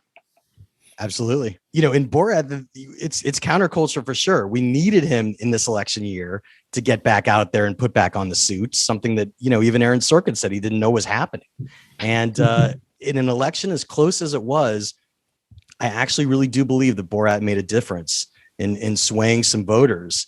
And I'm just curious how conscious of theme you are when you're writing, because as you said, you are discovering communities that are underrepresented, that are kind of invisible, but sometimes it's the invisibility of racism that you're amplifying. And it's the crazy people that we're not seeing that side of their incompetence in his close quarters. But, it was definitely counterculture was the thematic throughout. And I'm just curious briefly how much a part of your dynamic it was to keep theme in mind while writing. I think our theme initially was America since 2016 has changed. And talking of countercultures, Trump had seemed to sort of everyone was almost in a counterculture. It was so it was factions, and suddenly assaults on religions and ethnicities other than his own. If you're a Muslim in America under Trump, you are by default part of the counterculture and so on. And so that was like the umbrella that we were sort of going to crawl under. And then it's like, well, what's our story? We can't sort of address everything. And so we realized that as well as, ethnicity, religion, Trump was basically waging a war on a whole gender. Like if you were female under Trump, suddenly what we would all call progress had been massively undone. He was a brazen misogynist who called women pigs and dogs. He immediately undid Obama era equal pay legislation. And, the right of a woman to choose was under threat and so on. And so we sort of singled that out as in terms of the story, one sort of central theme. And we shone a light on that stuff through Borat and his daughter. And so we had her go to a crisis pregnancy center where she was told, no, you must have this baby, even though the pastor there knew this supposed child was a product of, incestuous underage, non-consensual sex and so on. So we chose out of everything, misogyny, I think, is. Yeah. I think when I came onto the project, I just did a little bit of research, and I came across an article in The Guardian about how gender equality in Kazakhstan for girls ranked higher than in the United States.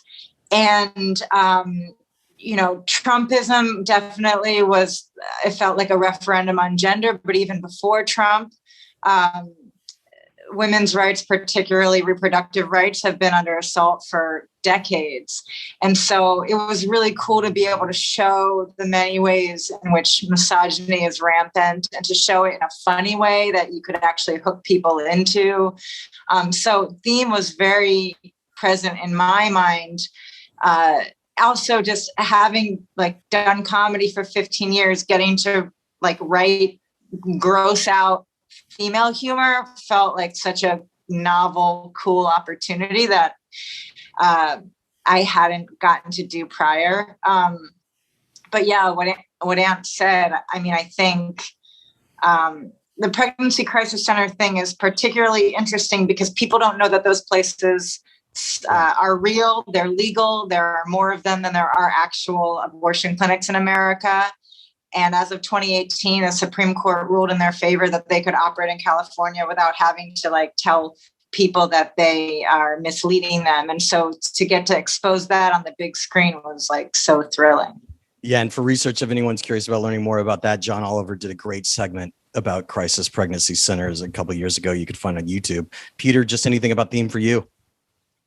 Yeah, I mean, I agree with Jena and Ant, and the overarching theme of the story that we set out with was the patriarchy, and was about attacking that, and obviously because Trump representing so much of that. But I think also, like we talked about earlier, that the themes that rose to the top, because I do agree that sometimes you don't know what the other themes that are going to come out as you make a movie, and then the things that just rise up. And I think that we also had then some, wonderfully surprising themes that came up, which were also about unity and were also about, like Ant mentioned earlier, about Jim and Jerry, that we met these guys that were more complicated than the easy description of these people over here who believe these ridiculous things that have been fed all this information, but also, Borat / Sasha met Judith, the lady in the synagogue, who I was so moved seeing her speak, because we have a scene in this movie in which Borat believes or doesn't believe that the Holocaust happened, and then meets a lady who lived through the Holocaust but was so full of love, and she was all love, and she just hugged him, and she hugged this awful anti-Semitic idiot basically, and she hugged him and told him she loved him. And we had that, and we also had he met a babysitter called Janice Jones, right, who was just who'd be basically, we have with a movie like this, we have a very detailed script from beginning to end with scenes in it. We have a 120-page screenplay, and we rewrite and we're constantly having to adapt to situations that we're in. And it's usually because something's gone wrong, or somebody's got wind of something, or we've had to cancel something, and then we have to write the whole scene again or move to plan C, plan D, plan D. With Janice, we met, so he met a lady who was so powerful in her resisting his barbaric views and basically stuck up for his daughter, Tutar. And then to the extent that we rewrote down the line, we rewrote the movie because she was so amazing that we brought him back to meet her later in the movie, which we hadn't done in our previous movie, where he came back to her because she became pivotal to the story. And I think that was what was really surprising and nice. And the theme that came out of this is that in this time of division, in which Trump spent 4 years fostering and powering division, it was his life force. And then that felt good to us to be able to resist that and to show people, including people who still to this day probably support him in the form of Jim and Jerry. I can't speak for them, but to show these people actually caring about this guy who Trump would have you as the enemy, to say, look at this guy from this culture. And they actually met him and cared passionately about the fate of him and his daughter, and they helped him try and find her. So that felt like a nice theme to come out of it. What's something that you thought would work that didn't, or something inversely that you thought wouldn't work that did? And just a short answer, pick a scene, and you don't have to say for both, but you could pick either one. Something that you were utterly concerned was going to work. You didn't worry about it all, and it didn't.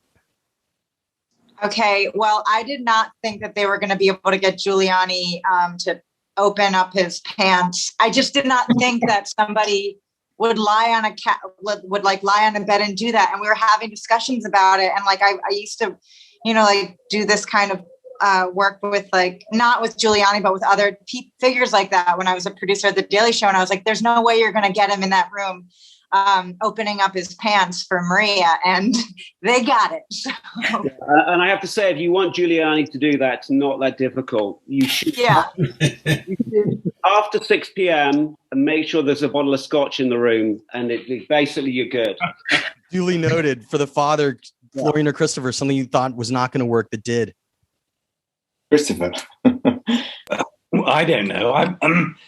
I'm at a loss, really, because okay. I've been on a lot of film sets, but this one really worked. We didn't have much time; we had 25 days, but it worked like a dream, and it was just a pleasure to watch it unfolding. And what was a really, really unusual experience was that the director shot the script. That is unusual and always great. For Judas and the Black Messiah, Will and the Lucas brother, and anything that comes to mind that you just were really nervous about that you thought wasn't going to work and did, or vice versa. Honestly, I didn't think the film was going to get made. I've been surprised every step of the way. From linking up with Shaka and Will to getting the script in good shape to it getting sold and green. Like, it's all been like such a surreal experience. I mean, this is our first film that we've ever worked on. So sure, you can only imagine like all of it has been like a bit of just a whirlwind and a surprise. Fair enough. Chloé, something from Nomadland. I'm with them. I didn't think anybody's gonna care. I didn't think people are gonna relate to like a old lady living in her van and just move around the country. So I'm very grateful that they did. Sure. Kemp, One Night in Miami. There was the Boston ballroom scene, which, we shot, and, when I wrote it on the page, I was just kind of like, all right, well, I hope this works and doesn't come across as corny. Just the idea that Malcolm's telling a story, but while he's telling a story, you're actually seeing the scene in the ballroom unfold. And of course, we had to shoot the part in the room on a different day than the day that we shot the Boston ballroom stuff. And I was kind of wondering, wow, is this going to sync up and just look terrible? But I really liked the way it turned out in the film. So credit to Regina. I'm like, yeah. I didn't know if that was going to work. Sound of Metal, Darius or Abe? Want me to start, Abe? Go for it. The first cut of the movie was almost 4 hours long, and I think there was so much kind of nuance and nuanced scenes that Abe and I had worked so many months on, that they worked on their own. But in the span of the movie, there was just so much to cover that we had to really we had to lose a lot, which was painful, but always there for most of us, I would guess. But one of them was really about the specifics of their relationship, kind of at the beginning of the film. And, it really ended up having to be pretty kind of reduced to the essence, and that was right. That was right for the film, but it was interesting to see that process. Aaron, for Trial of the Chicago 7. Well, to begin with, I didn't know that I was going to be asked to direct it when I was writing it, so that was a pretty big surprise.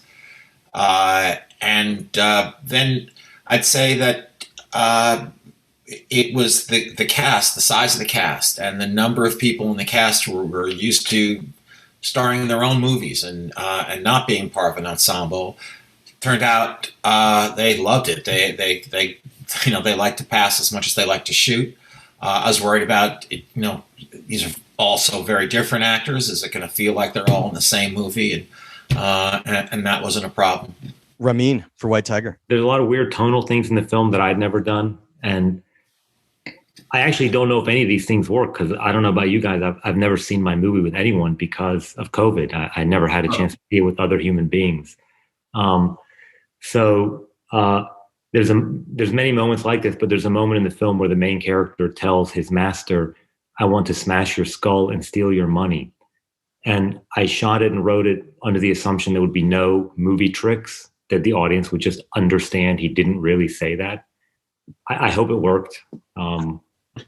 It definitely worked. It definitely worked. You know, while we're in the same view, going back down the line, I'm curious if everybody would just tell us what's the most personal element for you in this screenplay, something that might mean something only to you. It could be a prop that was used in the movie, or a song that was used, or a scene, or a specific bit of dialogue, something that only means something to you, but that you're proud wound up in the final film. Rameen, starting with you and going back, what was your most personal moment in your White Tiger screenplay?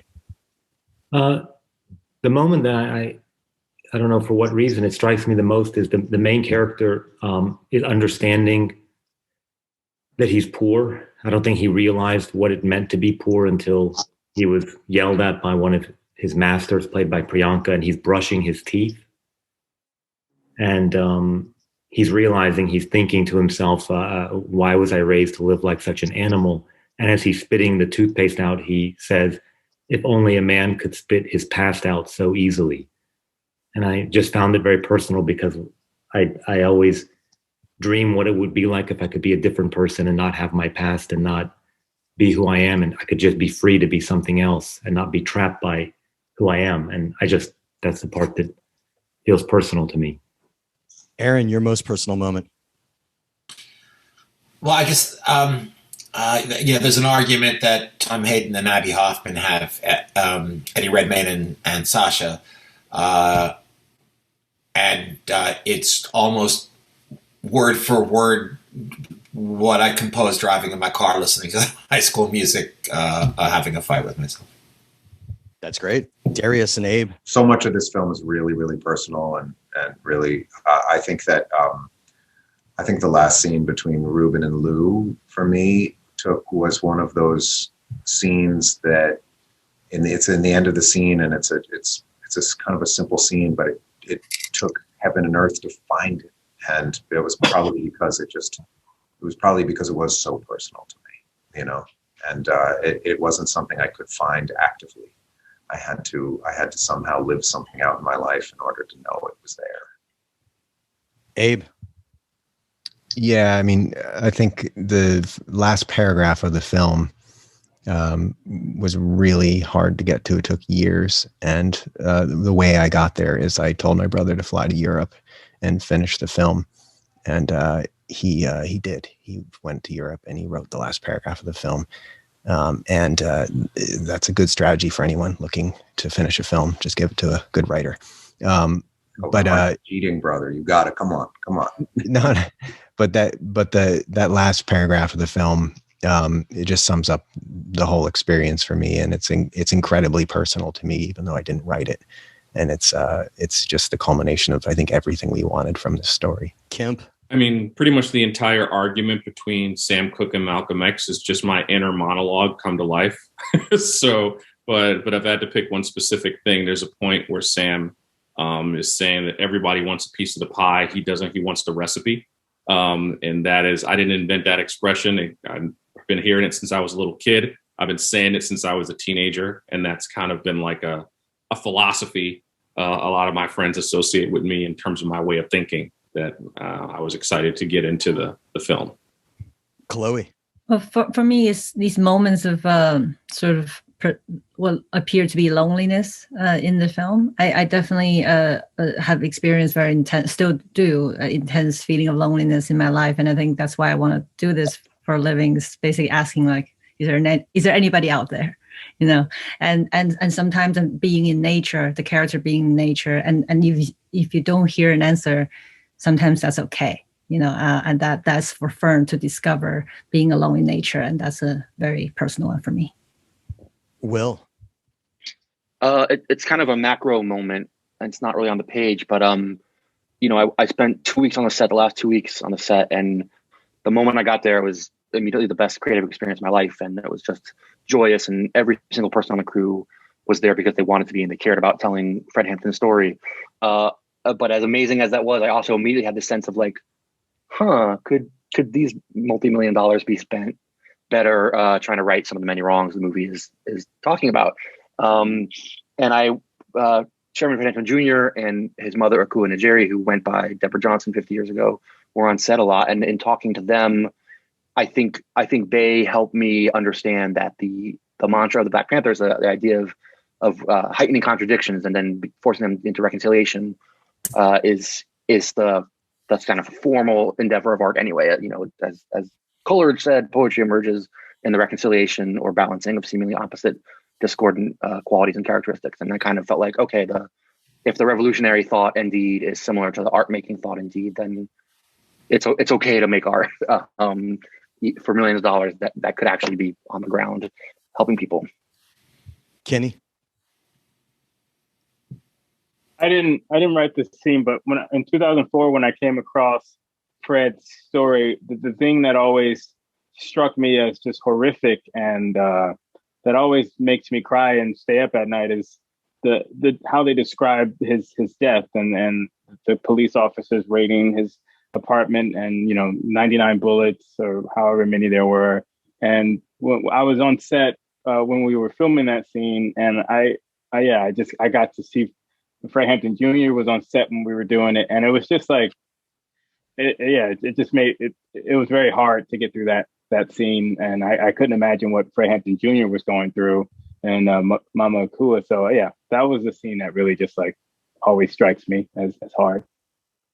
Keith? I mean, it's something that Will brought up with regards to the interview that's featured throughout the film. I feel like that was the first thing that we read. The transcript of that interview was one of the first things that we read that really unlocked the story for us.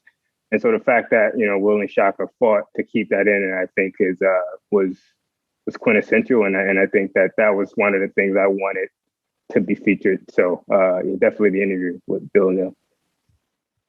Florian? There's a small scene that is actually very dear and very personal to me in The Father. The whole film is in an apartment. We do not go outside of that apartment. Apart from one very small scene, we see Anthony going through, watching through the window, and he sees a young boy playing with a plastic bag. And there is no connection with the narrative. It's just like a poetic moment. We do not know exactly what it means. And it happens that the boy who is playing that boy, he's my son.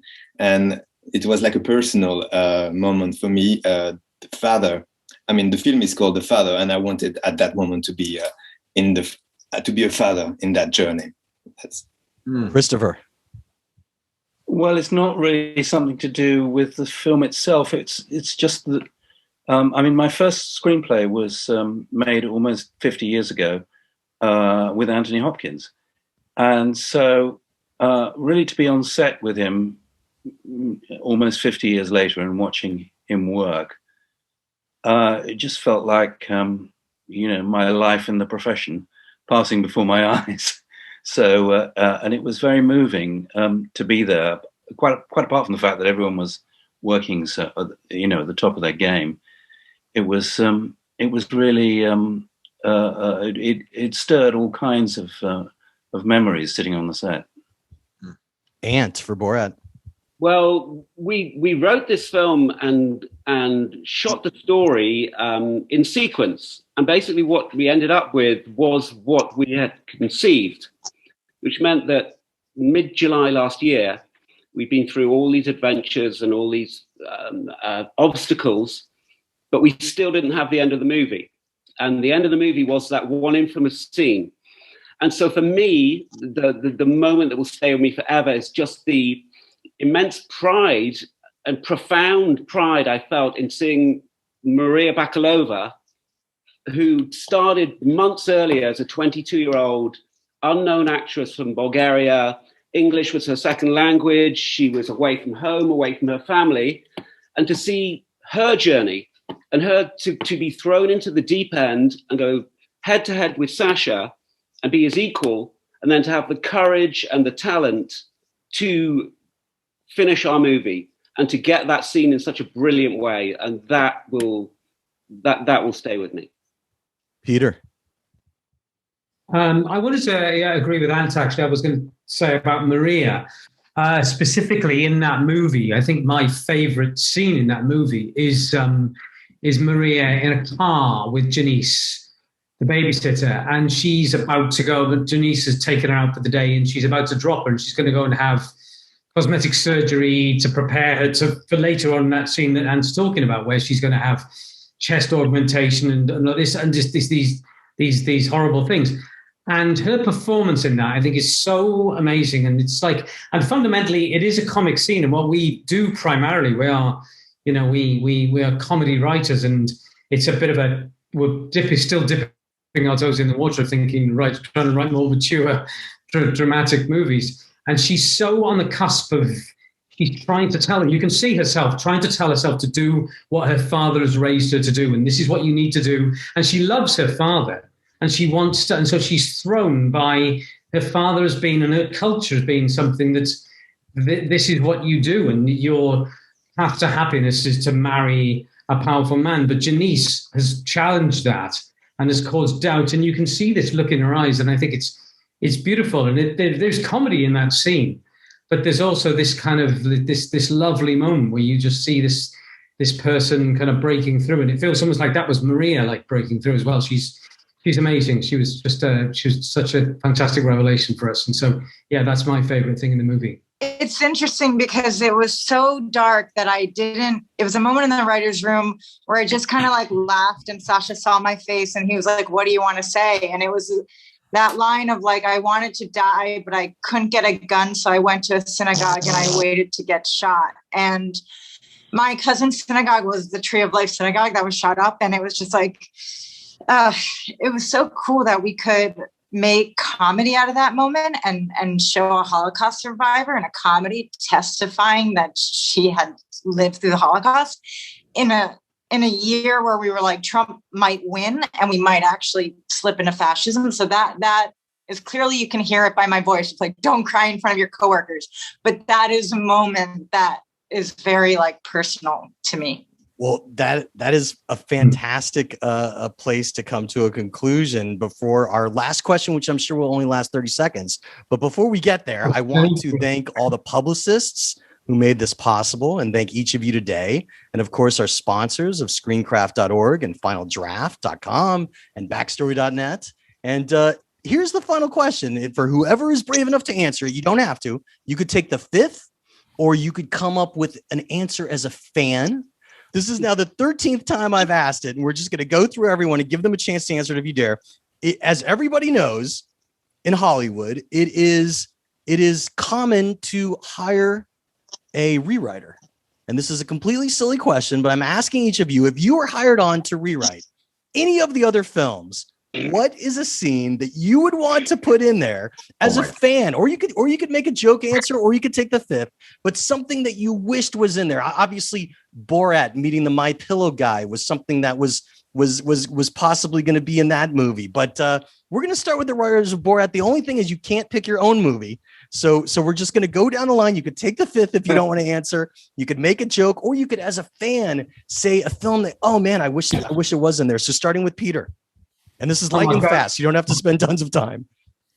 I can't start with Borat in any of the other movies. It would be insane and wrong or whatever. I mean, I just want to say one thing is when we were trying to think of a way to market our movie, at one point we had an idea to go, if you see one movie this year, see the only movie that got made, which was, we thought would be Borat. And now we see all these movies, we were completely wrong. And these movies are all too good to suggest any improvements. Ant, if you were to rewrite anything, Ant, what would it be? What would your fan scene be that you would add? Oh goodness, that's a horrible question. Maybe to see Sasha actually in court rather than fictionally in court in Aaron's movie. I'd take some pleasure in that. There you go, Jena. Every movie was so incredible this year. I love them all. I'm like so proud to see my friends having written Judas and the Black Messiah. I mean, I can't believe that it's taken this long for a story about Fred Hampton to be out in a mainstream way. All the movies were so good. I gutturally laughed at Chicago 7. I cried. I'm not going to tell you where I cried because women shouldn't cry. But congratulations to everyone. I'm floored that that Borat's even part of this discussion. Fair enough. Christopher. Well, listen, when I was a long time ago, I discovered that there was a great deal of money to be made by rewriting other people's movies. And a lot of people sort of nudged me in that direction. And I made a kind of, I thought about it a lot, and then I decided that I never wanted to rewrite anybody else's movies. So I never have. And I'm not going to start now. Florian. Yeah, the same. I mean, the films are so good, and they are so good because they are so personal. And because they are so personal, there is no need to anyone else to change. Not a need. It doesn't. I like all your answers. It doesn't have to be. Remember, you can answer a scene that you wish was there as a fan, but I like your answers. I like your answers. We're taking the fifth for the most part. Will. I don't know, Kemp. Wouldn't there have been room for some white people back then, like Frank Sinatra? couldn't old Blue Eyes been in the hotel with them? Been like, just it felt like a super black movie. Yeah, man. Oh man, it's like I'm getting studio notes all over again. This is awesome. Jerry Lewis could lighten it. He could lighten it up. Jerry Lewis was around then. He's funny. Kenny and Keith, is there anything that you wished you, as a fan of these movies, you could have added to it? Oh my God! Everything that I don't know. Everything I saw was perfect. I would have joined I would have wanted to join the writers' room for Borat just to be a fly on the wall. That's it. All right, Chloe. Yeah, for Borat, for sure. I think there should have been a scene where he got lost in Arizona and he was hitchhiking, and then a white Ford van pulled up and it was Ford, and then they had to go on a road together. Yes, that's beautiful. Yes, thank you, Chloe. I would have loved that. Chloe's got the best scene so far. Okay, Kemp. Yeah, I got no scenes to add. Again, I'm just a fan of all these films, so I'm sorry to be boring, but not boring at all. Not boring at all. Darius and Abe. Well, here's the thing. I mean, a lot of people have wondered what Ruben does at the end of this movie, and a lot of people have also wondered what happens at the end of your movie, Chloe. And so I think Ruben and Fern going on a road trip would make a hell of a lot of sense. I mean, Ruben needs a van. He's out, he's down a van. And I also think there could have been a good kind of a metal crossover in there in your film, the Nomads meet the Nomads. So I'm all in for that. Let's do it. The sequel. Abe. I think the end, the last shot in the father, the green trees crushed me so hard. I could have watched maybe another minute of that. I would have written another minute of that. Awesome. Aaron. I wouldn't touch any of these movies. You're going to say that, Rameen. I don't know. Maybe I could get my servant to come into Florian's film and see what would happen there. It would be twisted, but I think that would be fun. If we're going into the fun mashups, why not? Mashup. Well, look, your films have inspired the world. I thank you so much for your generosity with your time today, and congrats on your Oscar nominations for excellent screenplays. Thanks again for being here, guys. Give yourselves a round of applause. Thanks a lot. Good seeing you guys. Good seeing you guys. See you guys soon. And that's how the Q&A went down for the 13th annual Screenwriting Nominees Q&A. Special thanks again to each of these 14 awesome writers for being so generous with their time in discussing their 8 out of the 10 Oscar-nominated screenplays. Of course, special thanks again as well to the studios and the hardworking publicists who helped make this event happen. It is no easy feat to do this each year in person. And, I will say that a few elements were easier to do it on Zoom because no one had to leave their house and have a car parked somewhere. But it was still a difficult task, without a doubt, in multiple time zones. And I really thank all the publicists and, of course, again, the writers who made room in their schedules for this chat. I also want to thank our sponsors, FinalDraft.com, LA Film School, and Screencraft. You could find everything you want to know about LA Film School over at lafilmschool.edu, and they have great programming and some cool stuff to watch on their YouTube page as well. And of course, Final Draft just released Final Draft 12 this week, and you could get a free 60-day trial of it just by visiting trial.finaldraft.com. You could sign up there. The cool part is all the features are going to work in it. There's nothing that was shorted. So you will have a complete test run of Final Draft 12 and get to see all the new features. And if you like what you see, you could use discount code QAPOD21, and that will save you 30% off a purchase of Final Draft over at finaldraft.com. So make sure to take advantage of that. Of course, once you write your screenplay, visit our sponsor, Screencraft. They are doing screenplay contests year round. And the greatest thing about Screencraft, or one of them, is the fact that their screenplay contests happen to be genre specific. So when you have a sci-fi film, you're going to enter it into their sci-fi contest. Same with a drama and a drama contest. So you're not going to be competing against anyone else except the type of screenplay that you've written, which really levels the playing field, of course. So make sure to check out screencraft.org. Keep tabs on what they're doing year round because they have a lot going on, and they've launched the careers of over 200 emerging writers, help them option their screenplays, sell their screenplays, and help them gain representation via agents and managers as well. So make sure to check out everything that's going on over at screencraft.org. And folks, this is a big week because not only are we releasing the 13th annual Screenwriting Nominees Q&A, we are also releasing issue 43, which is the Oscar issue of Backstory Magazine. And you'll be able to check out the table of contents to see everything inside over at backstory.net. You could read it there on a desktop or laptop. You can also read it through our iPad app, Backstory. And, if you want to test drive us, we have a free issue that you could read. It is a full free issue. And if you decide you like what you've seen, you could then use discount code SAVE5. That's SAVE and then number 5 over at backstory.net. That will save you $5 off a 1-year subscription. And look, your support means everything to us. We have such a great Oscar issue for you. And the cool part is every single year, because we're a digital magazine, once our Oscars section is complete, we slide in new articles even after we've published, because that's the fun of digital publishing. So for instance, I have not yet checked which retro is going to go into our Oscar issue. And it's going to be a post-publish. So it'll be a surprise for you to find out. The other fun thing that we're doing is I am working diligently, don't ask me why, to do a Oscar crossword, which will have film trivia in it. And it's probably going to be released to the world. And you'll be able to find out more about that at backstory.net. It'll be near the Oscars. Hopefully the technology will work. I think it'll be an electronic version, but there also might be a PDF you could print out. And yes, I hope to stump you on some of my crossword queries there. But look, folks, your support would mean everything to us.